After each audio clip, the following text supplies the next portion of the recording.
اور آسمانوں اور زمین کی بادشاہی اللہ ہی کو ہے اور اللہ ہر چیز پر قادر ہے۔ بے شک آسمانوں اور زمین کی پیدائش اور رات اور دن کے بدل بدل کر آنے جانے میں عقل والوں کے لیے نشانیاں ہیں،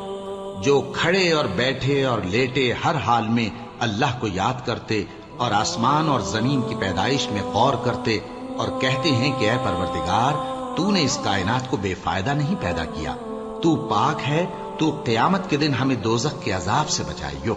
اے پروردگار، جس کو تو نے دوزخ میں ڈالا اسے رسوا کیا، اور ظالموں کا کوئی مددگار نہیں ہوگا۔ اے پروردگار، ہم نے ایک پکارنے والے کو سنا کہ ایمان کے لیے پکار رہا تھا کہ اپنے پروردگار پر ایمان لاؤ، تو ہم ایمان لے آئے۔ سو اے پروردگار، ہمارے گناہ معاف فرما اور ہماری برائیوں کو ہم سے دور کر دے، اور ہم کو دنیا سے نیک بندوں کے ساتھ اٹھائیو۔ اے پروردگار، تو نے